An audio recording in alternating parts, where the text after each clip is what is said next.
When people hear the name Amelia Earhart, they think of a fearless pilot who disappeared over the Pacific. But there's another name almost always forgotten. A man who was sitting beside her when history went silent. His name was Fred Noonan. He wasn't famous for being a celebrity. He wasn't flying the airplane. He wasn't the person the world came to admire. But when Earhart attempted her final flight around the world, she trusted him with something absolutely critical, finding their way across thousands of miles of open ocean. No GPS. No satellites. No digital maps. No second chances. And when their aircraft disappeared on July 2, 1937, Fred Noonan disappeared with it. But who was he? How did a California-born sailor become one of the most important navigators of the early aviation age? And could his navigation decisions hold a clue to what really happened to Amelia Earhart? The answer begins long before that final flight. Fred Noonan was born in 1893 in Cook County, Iowa, and spent much of his early life connected to the sea. As a young man, he entered the maritime world. And this wasn't exactly the glamorous version of travel we know today.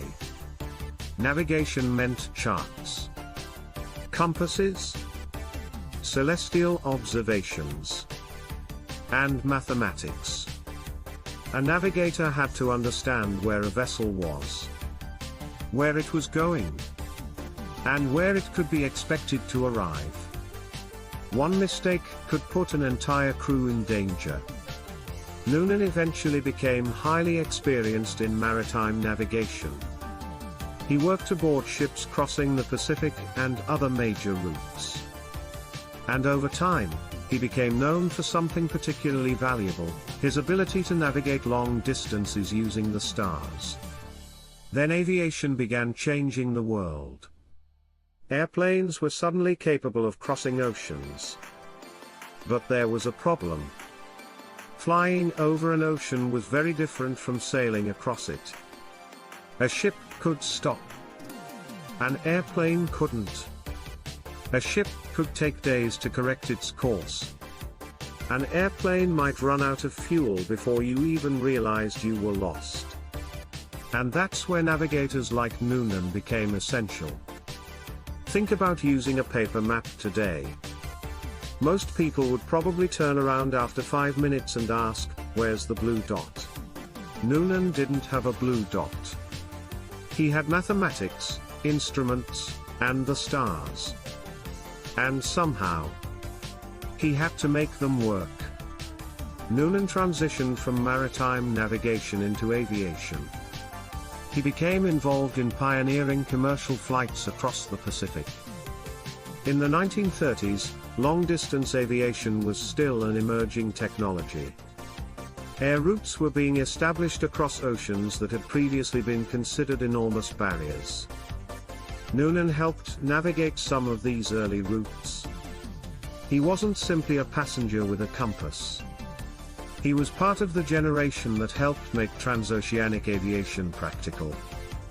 And that experience would eventually bring him into contact with one of America's most famous pilots, Amelia Earhart. But their partnership wasn't created for fame. It was created for a mission. And that mission would become their final journey.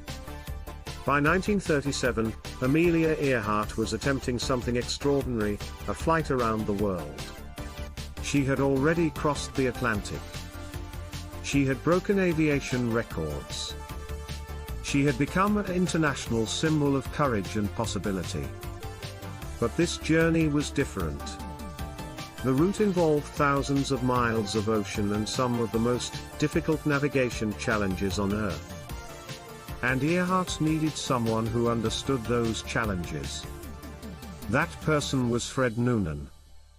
The two became the pilot and navigator team for the journey. Their specially modified Lockheed Electra 10E carried additional fuel and equipment. Their goal was straightforward: fly around the world. But straightforward didn't mean easy. The most dangerous section was approaching. Lae, New Guinea, to Howland Island. Nearly 2,600 miles of open Pacific Ocean separated them from their destination. Howland Island was tiny, almost invisible from the air, and their ability to locate it would depend heavily on Noonan's navigation. Everything was now resting on a single question: could Fred Noonan find an island that was barely a speck in an ocean covering millions of square miles? On July 2, 1937, Earhart and Noonan departed Lae, New Guinea. Their aircraft was heavily loaded with fuel. The flight would be long, and the margin for error was incredibly small. The plan involved using radio communications and celestial navigation to determine their position. But problems emerged. Radio communication with the Coast Guard cutter Itasca, stationed near Howland Island, became difficult. The aircraft transmitted messages, but communication wasn't always two-way. Earhart reported difficulty hearing the ship. The Itasca attempted to provide radio bearings, but the coordination wasn't perfect. And as the flight continued, time became the enemy. Fuel was being consumed. Howland Island still wasn't visible. Noonan had to navigate using the information available to him, and Earhart had to find the island before their fuel ran out. Then came the transmissions that would become legendary. Earhart reported that they were flying along their expected line, but they still couldn't locate Howland. The situation was becoming desperate. Imagine staring through the cockpit window. Ocean. More ocean. And then, still more ocean. No runway. No island. No GPS notification saying, destination 3,000 feet to your left. Just empty Pacific water. The final known communications from Earhart revealed increasing urgency. The aircraft was searching. The fuel supply was becoming critical, and the island remained elusive. Then, the transmissions stopped. The Lockheed Electra disappeared. No confirmed crash site was found. No bodies were recovered. No definitive explanation emerged. And Fred Noonan, the navigator whose job was to help them find their destination, had vanished alongside Earhart. But here's where his story becomes even more fascinating. Because investigators have spent decades asking whether navigation itself may have played a role in their disappearance.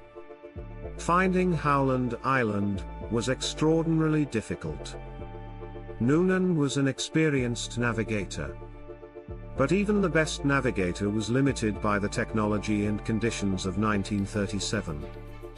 Celestial navigation depended on accurate observations of the sun and stars. Cloud cover could interfere. Timing mattered. Radio bearings could help, but only if communication systems worked effectively. And even a small navigational error could translate into many miles of difference after thousands of miles of flight. If Earhart and Noonan were even slightly off their intended position, they could have been searching in completely the wrong area. And in the Pacific, being wrong by dozens of miles could mean the difference between finding land and finding nothing. But there's another possibility. What if Noonan's navigation was actually correct, and the problem wasn't where they were? What if the problem was where they believed they were supposed to be? Over the decades, researchers have examined countless possibilities. Perhaps the aircraft simply missed Howland Island and eventually ran out of fuel. Perhaps Earhart and Noonan landed on Nikumaroro, a remote Pacific atoll, and survived temporarily. Perhaps radio transmissions after the disappearance were connected to them. Other theories suggest they were captured by Japanese forces. But these theories vary dramatically in credibility. And that's an important distinction. A theory can be fascinating without being proven.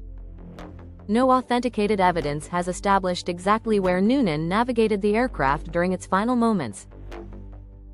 His charts and navigation records have therefore become subjects of intense historical interest. But without the aircraft itself, and without definitive records of the final position, the final answer remains frustratingly out of reach.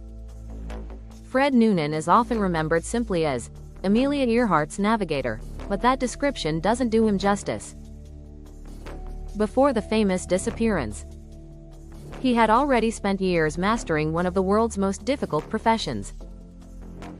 He helped navigate some of the earliest trans-Pacific air routes. He belonged to a generation that transformed transportation. They crossed oceans without modern navigation technology. They operated with limited information. And they did it knowing that mistakes could cost lives.